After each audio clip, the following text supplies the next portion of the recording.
హైందవ శంఖారావం, హిందూ శంఖారావం ఈ యొక్క మహాసభని విశ్వ హిందూ పరిషత్ వారు ఆంధ్ర రాష్ట్రంలో ఉన్న అనేక హిందూ సంఘాలు సంయుక్తమై విజయవాడ మహానగరంలో ఏర్పాటు చేసినటువంటి మహాసముద్రం వంటి మహాసభ. ఈ సభని మనం చూడడానికి బయలుదేరదాం రండి. యాత్రకు సిద్ధం అంతా.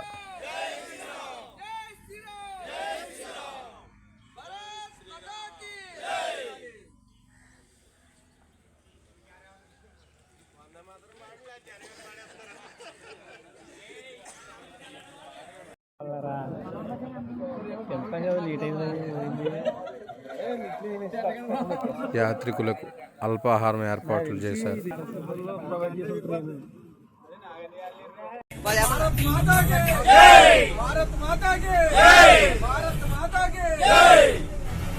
జై శ్రీరామ్, జై శ్రీరామ్, జై శ్రీరామ్, జై శ్రీరామ్, జై శ్రీరామ్, జై శ్రీరామ్, జై శ్రీరామ్, జై శ్రీరామ్. హిందూ ఐక్యత వర్ధిల్లాలి, హిందూ ఐక్యత వర్ధిల్లాలి, హిందూ ఐక్యత వర్ధిల్లాలి, హిందూ ఐక్యత వర్ధిల్లాలి, హిందూ ఐక్యత వర్ధిల్లాలి. జై శ్రీరామ్, జై శ్రీరామ్, జై శ్రీరామ్. భారత్ మాతా కీ, భారత్ మాతా కీ. జై శ్రీరామ్.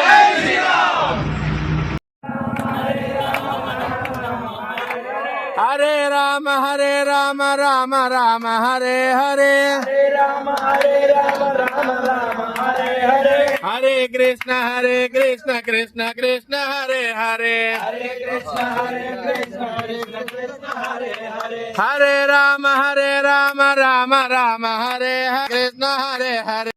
జయ శ్రీరామ్.